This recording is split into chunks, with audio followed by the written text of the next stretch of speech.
Hello, everyone. Welcome to today's live stream. Today, we're going to be covering the next chapter on our compendium. This is chapter 6 and of 26. So we got 20 more to do after this. And if you're just joining us today for the first time, then just let you know that I'm doing these daily live streams where each day I cover a different chapter of our compendium. And this compendium is our resource for our charity that we have on our website.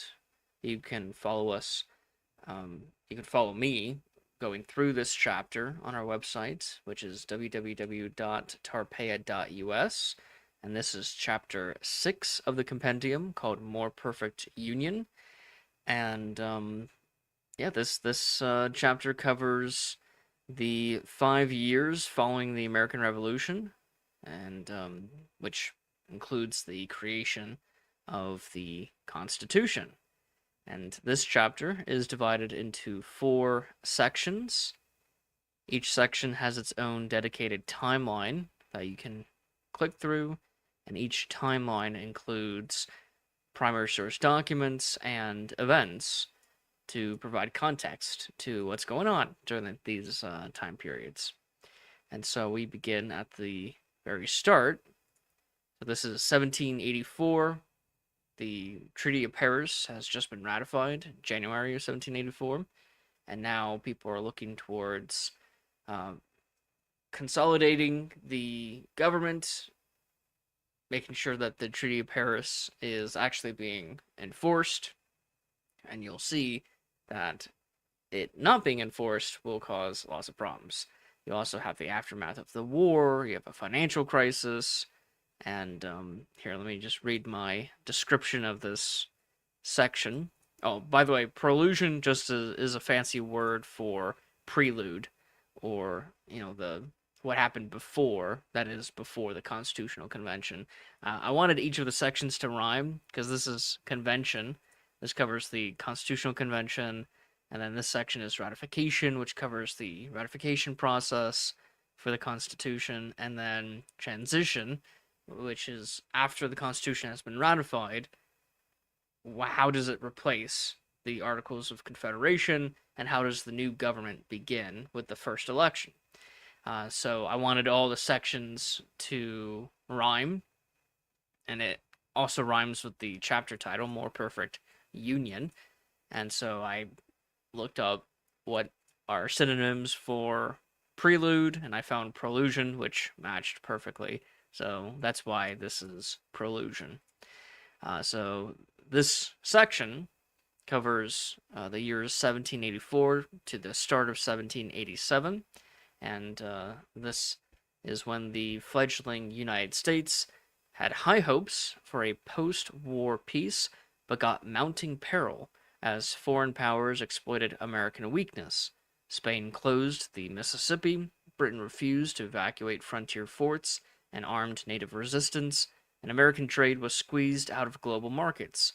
Interstate quarrels over tariffs, borders, and commercial policy exposed the fragility of the Confederation, while widespread debt, economic depression, and hard money shortages fueled unrest. The most dramatic eruption, Shays' Rebellion in western Massachusetts, grew from tax grievances, court foreclosures, and veteran hardship into an armed uprising that terrified political leaders who saw in it the specter of anarchy and the collapse of Republican government. Amid this turmoil, states began experimenting with cooperation.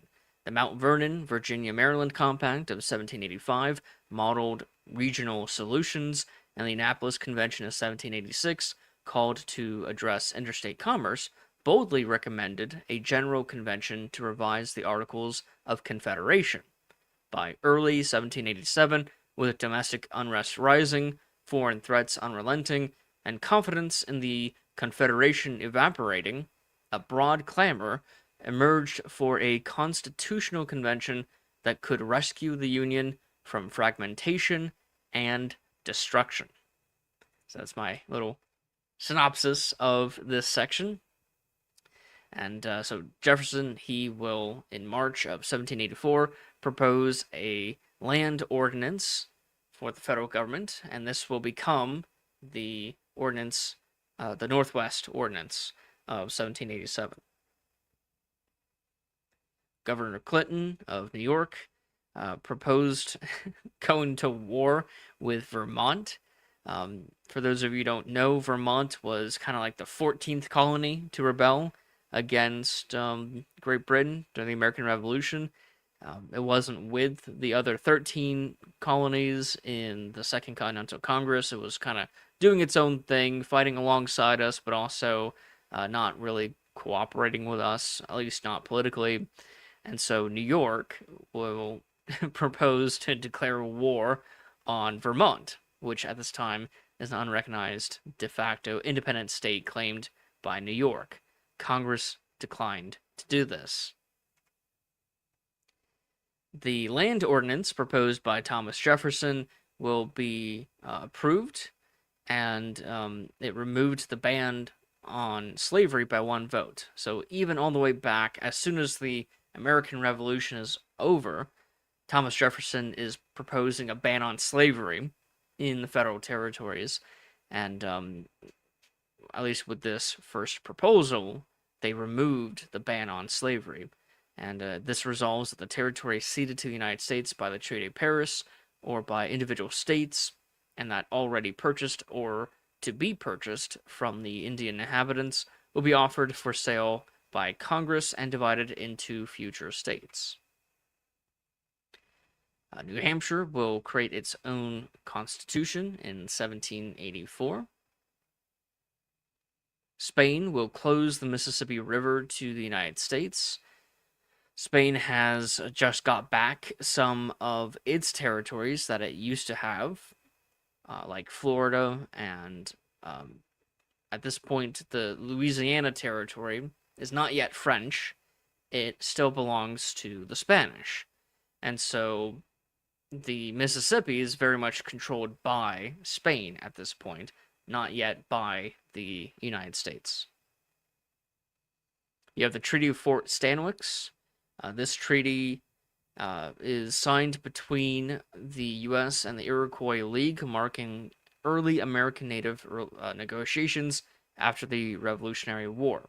So the Iroquois, they were allied with the British during the American Revolution, and now the British are gone, or in the process of leaving, they make peace with the United States, although other Native tribes who started fighting the United States during the American Revolution will continue to fight the United States for many years to come. The Roman Catholic Apostolic Prefecture of the United States is established. Richard Henry Lee, the becomes the sixth president of Congress. This is, I think, the father of Robert E. Lee. I'll have to double check that. Either the father or grandfather of Robert E. Lee, the Confederate general of the Civil War. And the Methodist Episcopal Church is formed.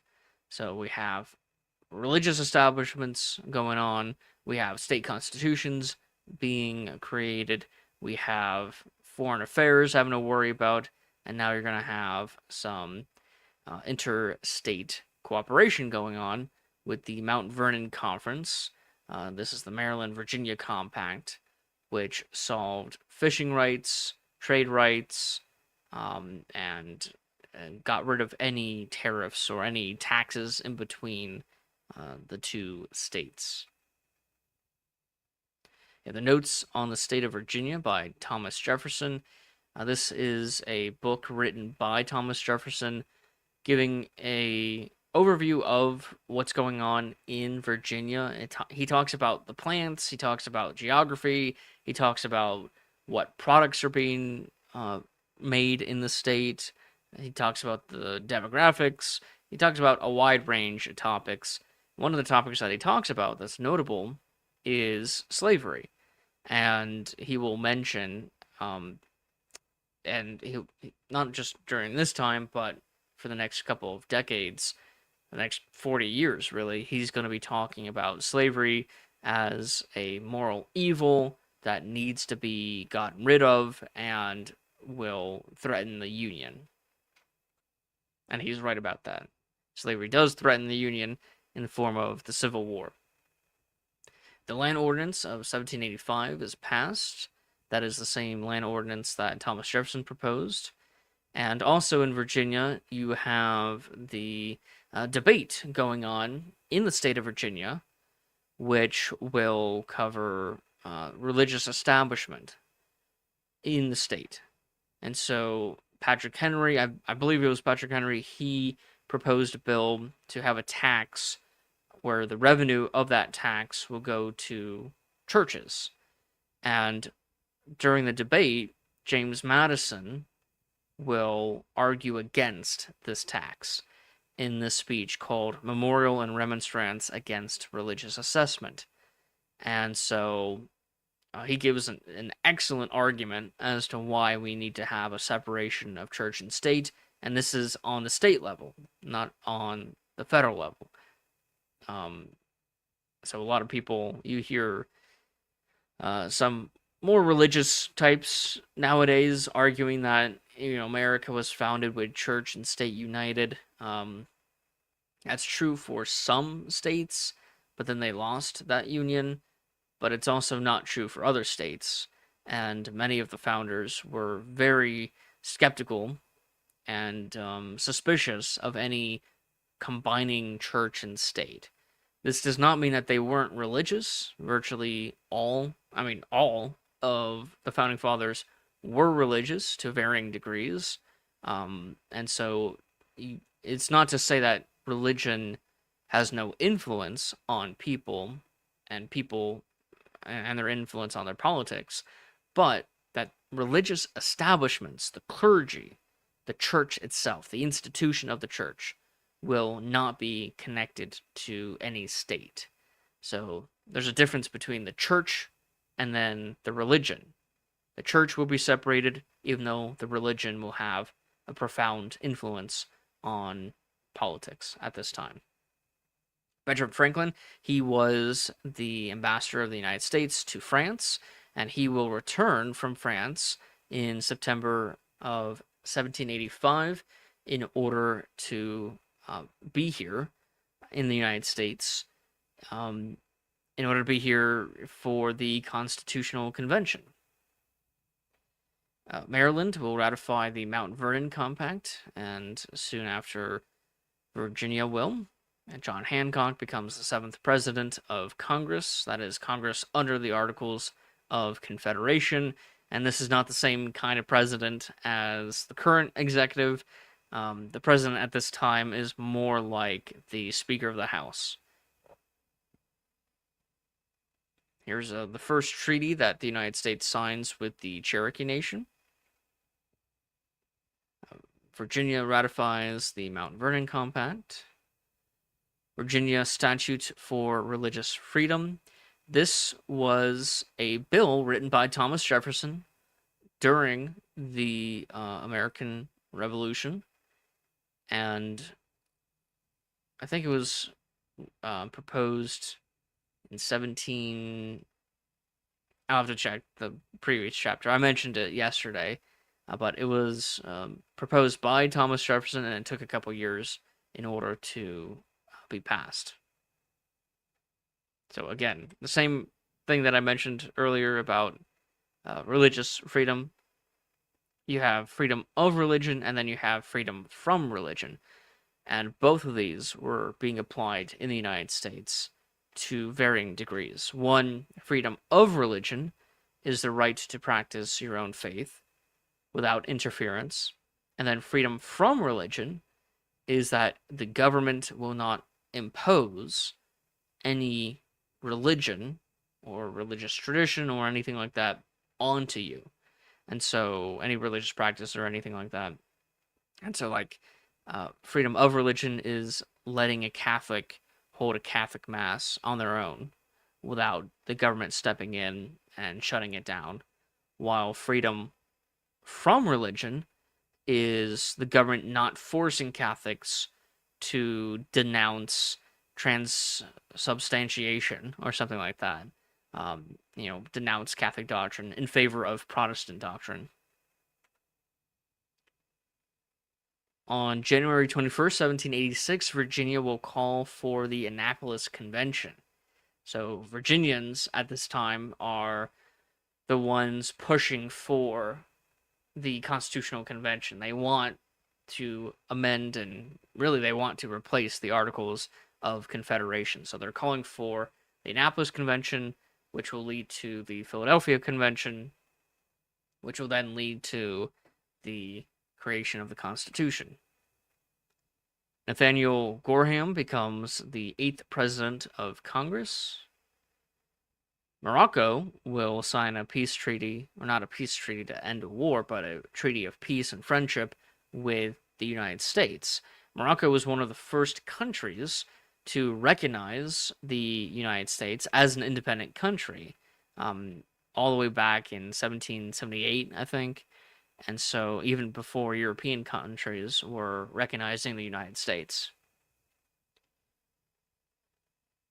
So because of the upheaval that's going on during this time, Massachusetts will pass a riot act in order to fight against riots and massive protests that are going on at this time. Vermont, the 14th state, will create its own state constitution in 1786. And then the beginning of Shays' Rebellion. So Shays' Rebellion goes on for about half a year, and it begins August 29th, 1786, with this event, where about 1,500 farmers forcibly closed Northampton Courthouse to halt debt proceedings. So many of these farmers are also veterans, and because they were fighting in the war, they couldn't maintain their farms or be productive. And because they couldn't sell things from their farm because they were out fighting, they had to take out massive loans in order to pay for just surviving, just living, to keep their farms afloat. And after the war, the creditors came in demanding that the debts be paid out. And the farmers, who were veterans, were expecting to get paid for their service in the American Revolution. Well, many veterans were not paid, sadly, because of the financial crisis going on in the United States. And so the creditors are coming in demanding their money for repayment on the loans. The veterans, who are farmers, who took out the loans expecting to get paid for their service, are not getting paid, and so they can't pay back the loans, and the creditors are coming in to seize their farms. Well, the farmers, again, who are veterans and are angry, are going to unite and stop the debt proceedings from removing or taking any more of the farms on the foreclosures of the farms. And so most of this is happening in western Massachusetts, by the way. That's where Shays' Rebellion happens.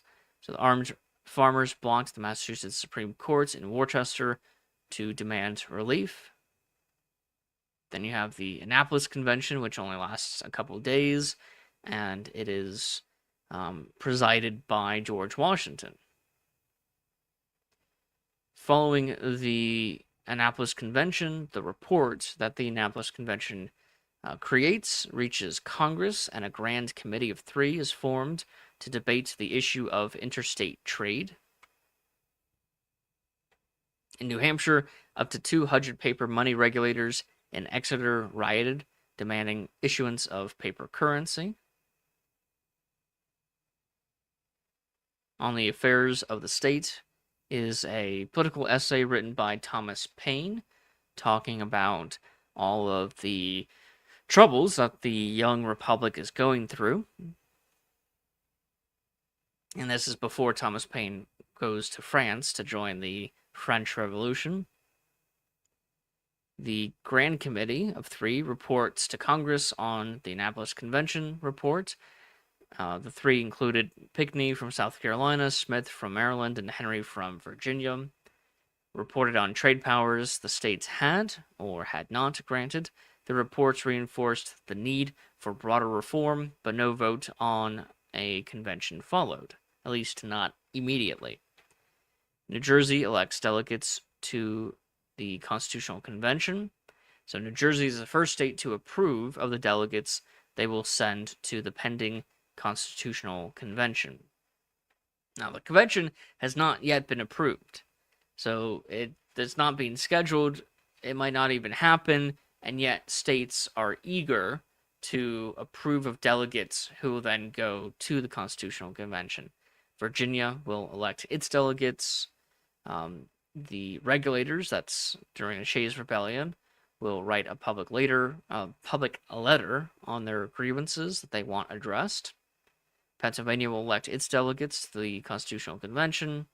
You have one of the very first pro-federalist essays being written. This one is an address to the people of the United States by Benjamin Rush, and this will be advocating for a change or a modification in the Articles of Confederation to address the current crisis of the Union. North Carolina elects its delegates. John Adams is publishing his massive work, Defense of the Constitutions. This is a very ironic work because John Adams, he's in Europe, and he's hearing all of these aristocrats complaining and making fun of the young United States, the Republic. And so John Adams, responding to all these criticisms by all these European aristocrats, will write this 3-volume book called Defense of the Constitutions. And this book is being published right around the time where the constitutions of the United States, both the state and federal level, are being thrown away and replaced by new constitutions. So he's writing a defense of the constitutions when the constitutions themselves in the United States are being thrown away. So it's bad timing for John Adams. New Hampshire will elect its delegates to the Constitutional Convention. You have the Springfield Confrontation.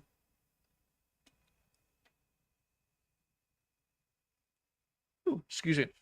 Where Shays rebels confront the Massachusetts militia, and 4 rebels are killed.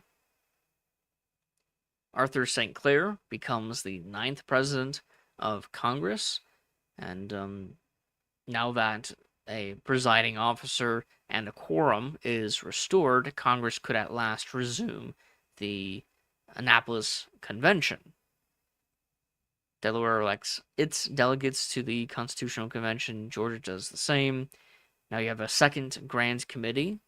Congress reappointed the Grand Committee, this time enlarging it to 12 members, so every state present is represented. After a week, it finished its draft recommendation calling for a Philadelphia convention. An address to the Negroes in the state of New York by Jupiter Hammond. He is going to be making a pro-slavery argument at this time, and telling slaves to not cause a ruckus, essentially. I'm paraphrasing.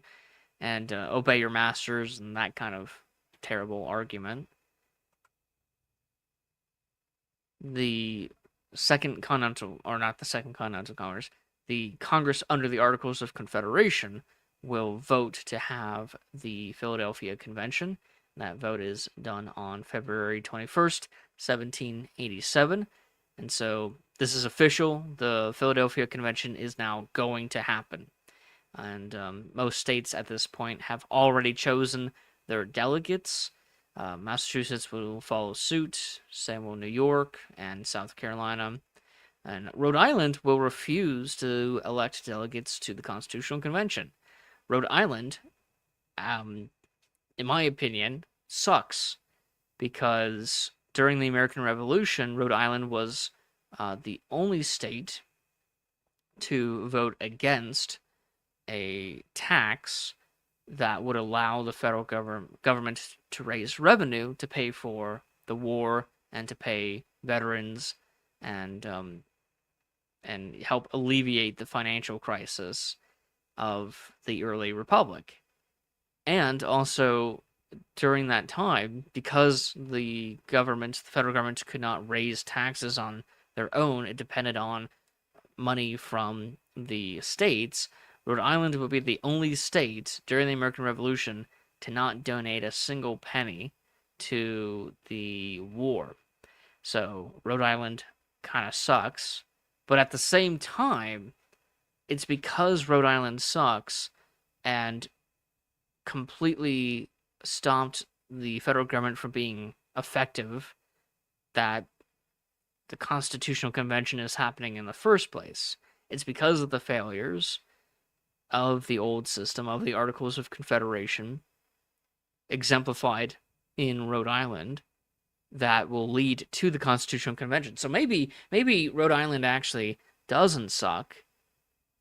Maybe maybe they do suck, and it's so bad that we had to change our constitution just so a state like Rhode Island couldn't block the federal government from doing anything that it needed to do.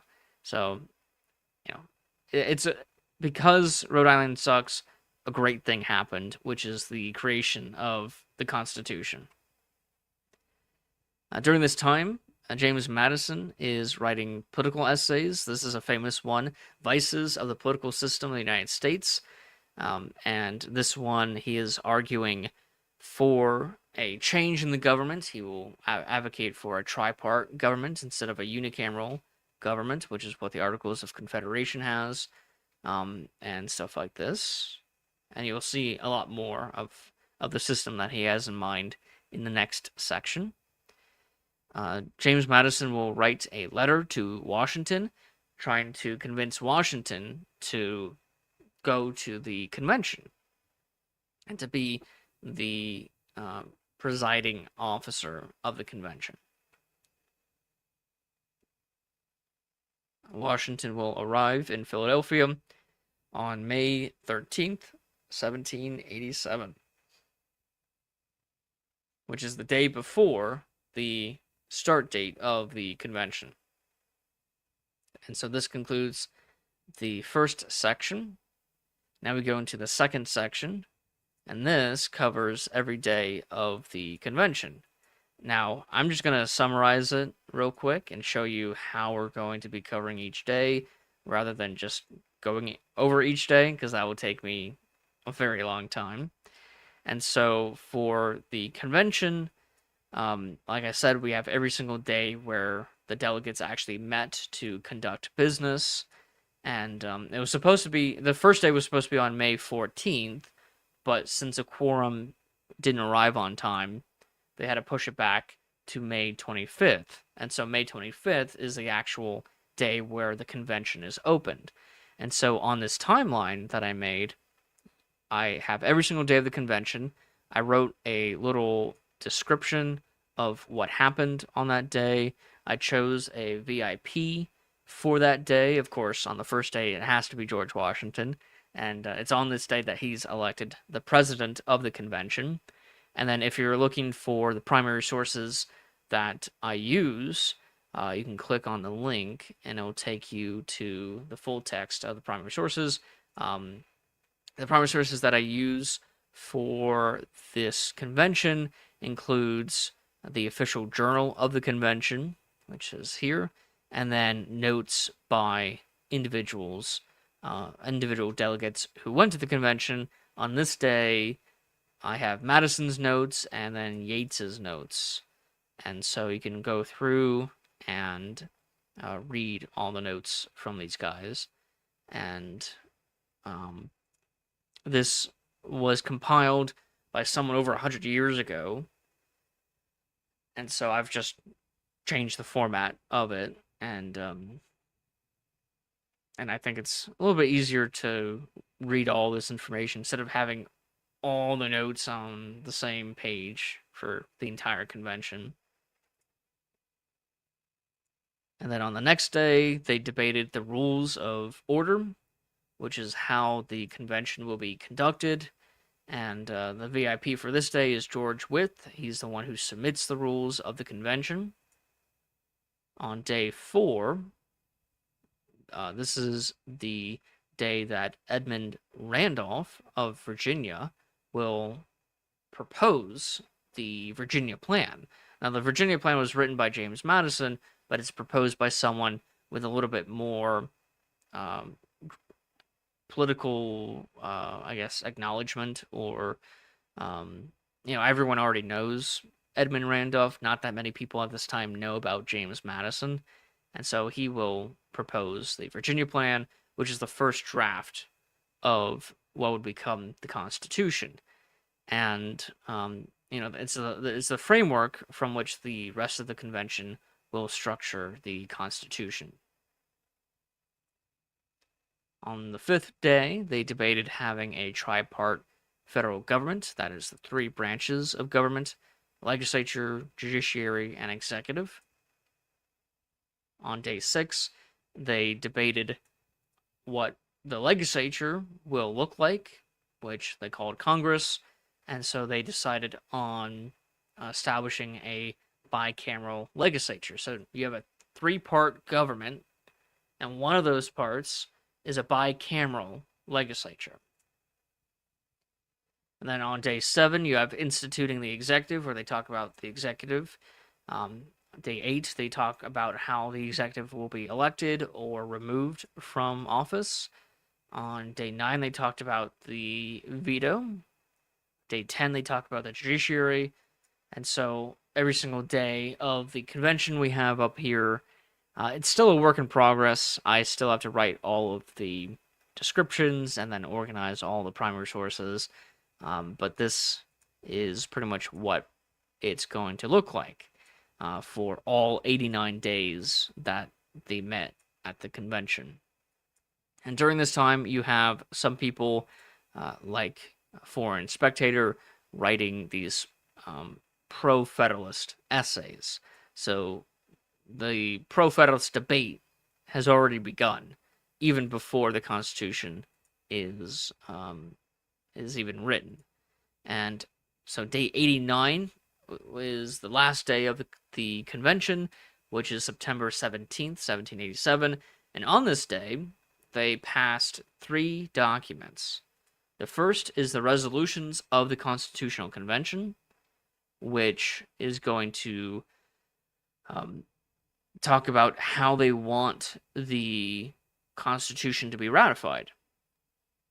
They want it to be ratified by the by popular convention of the states, rather than having a unanimous vote in the current government, the government under the Articles of Confederation. Because in order for anything to get passed under the government, under the Articles of Confederation, you need a unanimous vote.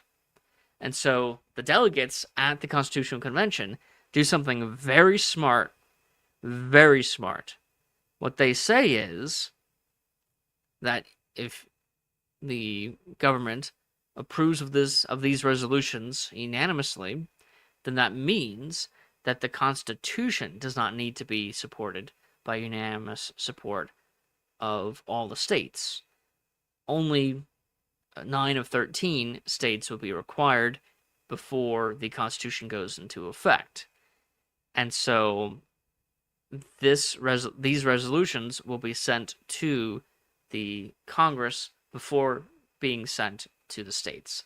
So Congress will unanimously vote to have a non-unanimous vote, which is a weird way of putting it, but it's kind of weird. It's a kind of weird situation to begin with. This is the second document passed on this day. It is the letter, or the accompanying letter, I have here called the cover letter of the Constitution. It was signed by George Washington, and it's like a preamble to the preamble of the Constitution. And this letter accompanied the Constitution to the government under the Articles, and then it also accompanied the Constitution once the government approved of the resolutions and sent the Constitution to the states for ratification. So the states read this letter on top of the Constitution. So this letter, I think, should be read out. And then, of course, we have the Constitution itself. And so I have a video of me reading the entire Constitution, if people are interested in listening to it. And I'm not going to read it here. It's going to take me an hour just to do that. So now I'm going to go through the ratification section. This is the most in-depth, detailed section, timeline, of the entire compendium. I think I have something for every single day, pretty much. I have 400 documents just in this section. And you can't even see all of them from this angle. And the crazy part is I still have a backlog of right now just over 100 more documents for this one section. So it's a lot of primary source documents. Most of these are political essays written by Federalists, by pro-Federalist authors, not just Hamilton, Jay, and Madison, but also Roger Sherman. He's a famous, or should be more famous, pro-Federalist author. So many authors. And then you have the anti-Federalists, who are writing their own essays. And so all of these essays will eventually be uploaded to this timeline, and you can go through and read them all. And so the very first thing that happens is the transmittal of the Constitution, the report, and the letter. And so the report, delivered to New York City, that's where the government is, by William Jackson, the Secretary of the Convention, and the report reaches New York City at 2 p.m. September 19th, 1787. So it took 2 days. The report is submitted to Congress on the 20th, and from the 26th to the 28th, Congress will debate the Constitution and the resolutions. And now you have the first anti-Federalist papers being published. This is published by Cato, written by George Clinton. And then you have An American Citizen, a Federalist essay. And Congress will approve of the resolutions of the convention. And so here's a bunch of more. So on this row, you have the political essays, like, for example, you have the Federalist Papers. And then on this row, you have the ratification. And so you have things like the state ratification conventions. The first one to start is the Pennsylvania, although even though Pennsylvania begins first, it doesn't end until after Delaware ratifies the Constitution. And so Delaware will be the first state to ratify it, even though it's not the first state to start their state convention, and they will be ratifying the Constitution unanimously, 30-0, with no amendments proposed.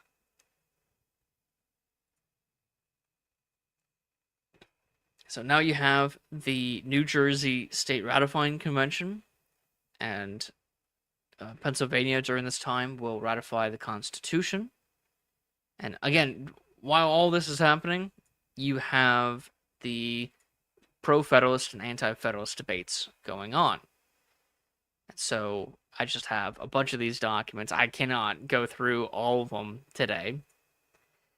So you have both the ratifying conventions and the debates, and the ratifications, and then all these political essays being written. And so I've divided this section up into two parts. The first part is called The Pillars Arise, which is a reference to this cartoon that you see that I have as the background. And this is the uh, cartoon that I just mentioned, the federal pillars. And so that's where the pillars idea comes from. Each of the pillars is the state that ratifies the Constitution. And so as each state ratifies the Constitution, another pillar arises. And this section will include or go up to the start of the Massachusetts state ratifying convention. And the reason why I have the splitting point there is because what happens at the Massachusetts state ratifying convention is very important. It is the largest convention. They have hundreds, over 300 people. It is the largest convention of any of them. So it's the most democratic of all of them. And what they do is they would actually propose amendments. So they will ratify the Constitution, but also propose amendments to the Constitution at the same time. And this is part of a compromise between the Federalists and the Anti-Federalists. The Anti-Federalists, so you can divide the groups into four parts, four groups. You can divide all the people who are debating debating the ratification of the Constitution into four groups. You have the stalwart Federalists. These are people like Alexander Hamilton. They do not want a Bill of Rights. They just want the federal Constitution as it's originally written at the convention to be ratified. And then you have the Bill of Rights Federalists. These are Federalists, people who want the Constitution, but also want to include a Bill of Rights. These are people like James Madison, although at first he doesn't support the Bill of Rights. He then agrees to wanting to have the Bill of Rights, one as a political tactic to get more of the Anti-Federalists on to support the Constitution, but also principally, it's something that Madison believes in. And so you have the Federalists who just want the Constitution without the Bill of Rights. They're a minority. Then you have the Federalists who do want a Bill of Rights, but only after the Constitution is ratified. So they don't want to have a second constitutional convention just to add the Bill of Rights when the Bill of Rights can be amended into the Constitution later, after the Constitution is ratified. And the other two groups, you have the largest of all four groups, which are the Anti-Federalists, who are only against the Constitution because it doesn't have a Bill of Rights. And then you have the last group, which is also a minority. These are the Anti-Federalists who are opposed to the idea of having a Constitution in the first place. So you have people who just want to keep the Articles of Confederation. I call these the Confederates. Not the Southern Confederates of the Civil War, but instead the Confederates as in the Articles of Confederation. So those are the three groups. The third one is the biggest, and the second group will create a compromise during the Massachusetts State Ratifying Convention, saying, hey, we want a Bill of Rights, you want a Bill of Rights, we want the Constitution, you would want the Constitution if it had a Bill of Rights, so how about this? We ratify the Bill of Rights now, and we include amendments that we want to see, the Bill of Rights, and when the Constitution is fully ratified and in effect, then we can amend the Constitution with the amending process. And so this compromise during the Massachusetts State Ratifying Convention will convince the largest group, those anti-federalists who are only against the Constitution because there is no Bill of Rights, they will now support the Constitution. So that's why the Massachusetts State Ratifying Convention is incredibly important for the Federalists to triumph. And that's the name of the next modular of this section. And so we continue to the other state ratifying conventions, and by the time you get to Rhode Island, and they reject it. So let's see, Massachusetts or Maryland, South Carolina, Virginia. Let's see.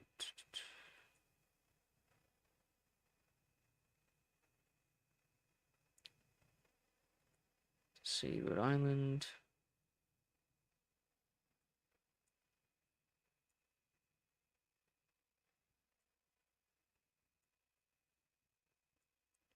Virginia Convention. So by the time you get to, oh yeah, New Hampshire, that's it. I just couldn't see it on the timeline. I have to zoom in order to see it. So New Hampshire's going to be the last state needed to ratify the Constitution. And so they will ratify, in order for the Constitution to go into effect. And so they will ratify it at 1 p.m., June 21st, 1788. And so Virginia will ratify it shortly after, and this is before July 2nd, 1788, when Congress, this is Congress under the Articles of Confederation still, they will pass a resolution certifying the state ratifications of the Constitution.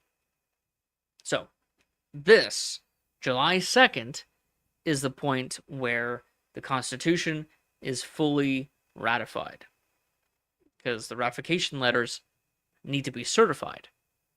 So it's not just when the state ratified it, it's when Congress certified the state's ratification, which happened on July 2nd, 1788. July 2nd, 12 years before, is when we voted for independence. Not July 4th. July 4th is when the text of the Declaration of Independence was approved. July 2nd, 1776, is when independence was actually voted on. And then now, 12 years later, July 2nd, 1788, is when the Congress, under the Articles of Confederation, certify the ratification of the Constitution. And this is a complete coincidence, by the way. They did not plan this to happen. Maybe most of them didn't even realize that happened. Probably not, but we don't know, because it wasn't planned before. They didn't schedule it. It was just that's just what happened. And now we get into the final section. This is the transition period from 1788 to 1789. And it begins on the same day as the certification. So right after the certification resolution, Congress creates a select committee for putting into effect the new Constitution. And this includes Edward Carrington. It includes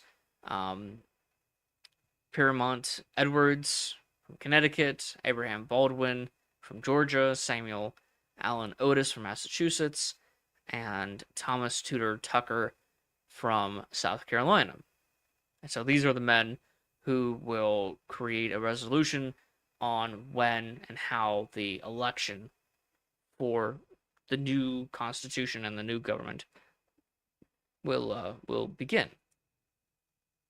You also have the last of the Federalist Papers being published at this time. Now, these Federalist Papers were already published.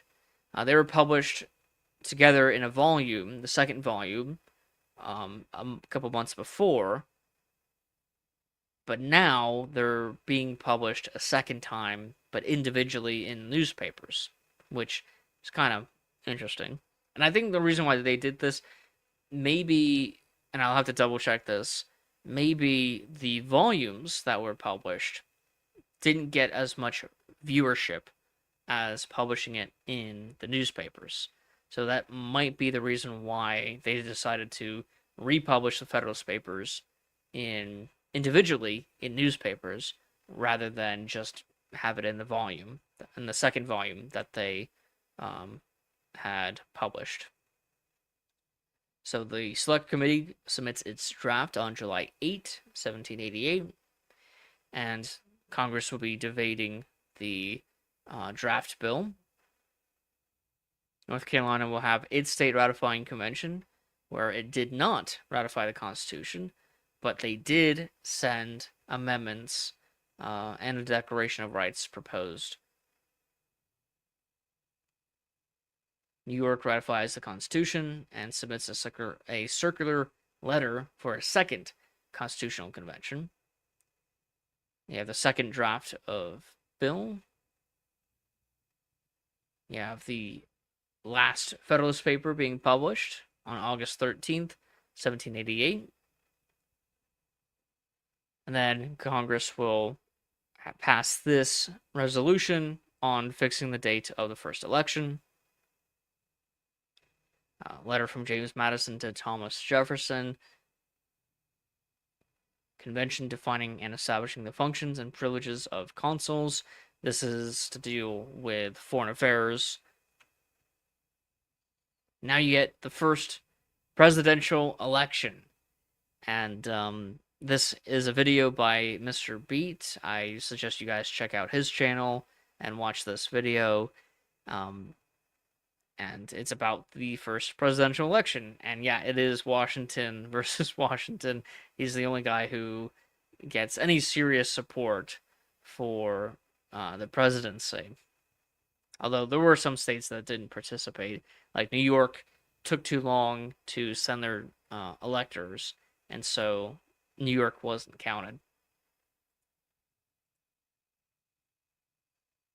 January 7th was the deadline for choosing the electors. Electors from 10 states cast the votes, while North Carolina and Rhode Island hadn't ratified the Constitution yet, and New York's legislature failed to select its electors in time. So North Carolina, Rhode Island, and New York did not vote for Washington. On February 4th, 1789, the Electoral College casts their vote. And then you have the last day under the Articles of Confederation. The last day of the Congress under the Articles of Confederation was March 3rd, 1789. To mark the occasion, 13 cannon were fired at Fort George, located at the end of Broadway in New York City, where Congress had met from 1785. But the old Congress did not go out with a bang. It did not even end with a whimper. Unable to muster a quorum since October 1788, it simply faded away. So, sad. It's a sad thing that our founding fathers did not really participate all that much in the government under the Articles of Confederation, but they will participate a whole lot more under the new government. In fact, the very next day, March 4th, is when Congress convenes. And I'm not sure if this is a coincidence or not, but presidents, when they were inaugurated, it used to have been on March 4th, and then later during the FDR administration, it changed to January 20th. And March 4th just so happened to be the first day of the new government under the Constitution, all the way back in 1789. So, who knows? Maybe it's a coincidence, maybe it was done, maybe the presidents are inaugurated in honor of this. I'll have to do more research into that, but let me read the description that I wrote for this. The sunrise on March 4th was greeted by the roar of 11 cannon. each representing one of the states included in the more perfect union established by adoption of the Constitution. So at this point, 11 states had ratified the Constitution. At this time, church bells tolled, flags were unfurled across the city, and excited crowds gathered. Only 8 senators and 13 representatives were in attendance, far short of the number needed for a quorum, so no business was conducted. It wouldn't be until April 1st, 1789, when the House reaches a quorum, and it won't be until April 6, 1789, when the Senate reaches a quorum. And on that day, April 6, is when Congress, which is the Senate, which ratifies the presidential election, which is done in the Senate. That's why I had to wait for the Senate to reach a quorum.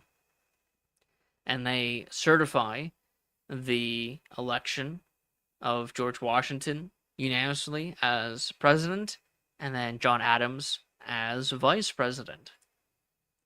Now you have the Secretary of Congress, Charles Thomson, arrived at Mount Vernon to inform Washington of his election. And so Washington will then travel to New York, and he will arrive on April 23rd, 1789. The background that I have here depicts Washington's arrival to the city, and this is a painting by Arsène Hippolyte Rivet. Again, these French names I can never pronounce. And it was painted in 1870. And so that will conclude today's live stream. It's a much shorter live stream. It's just under an hour. All the other ones were like over 2 hours. One of them was 3.5 hours. But the reason why I cut this one short is I could go on for like 10 hours and go through every single primary source document that I have, and I just simply cannot do that. Not in one live stream, and I have to go through and finish writing all the summaries for each of these documents anyway, and preparing all of the pages for each one so that it looks at least decent if you click on these links to read the full text of the document.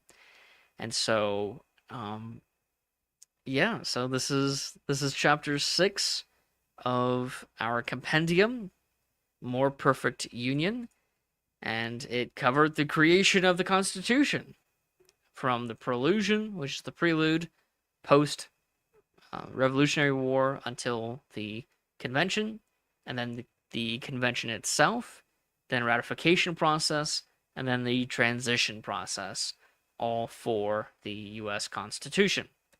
So, thank you if you joined for joining, and just to let you know, this website is free to access, and all of our resources are free to use.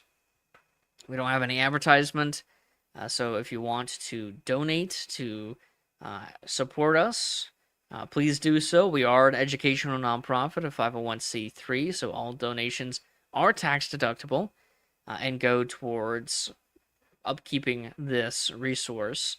I have a link in the description of the live stream where you guys can go to this website, but for those who want to know, the website domain is www.tarpeia.us. Tarpeia is spelled TARPEIA.us.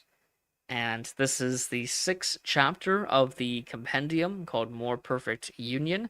There are 26 chapters total, and so we have 20 more chapters to go in this series of live streams that I'm doing. I'm doing one chapter a day. I'm going to be changing this up next year. I'm not going to be doing one live stream a day. What I'm going to be doing is one chapter a week instead of one chapter a day. I'm going to be doing 2 live streams a week. 2 live streams for one chapter. And we're going to be reading the primary source documents. Not all of them, just a few of them. it's gonna take me months just to read this chapter's lives of this chapter's primary source documents, because we have so many documents on here, especially the ratification section. And so yeah, so check out our website, and if you like the work that we do, you think that this is a valuable resource when it comes to teaching or studying American history and civics, just let me know what you guys think in the comments. And again, we're a 501c3 nonprofit, so all donations are tax deductible, and we'll appreciate you joining us tomorrow on tomorrow's live stream. So thank you, and have a nice day.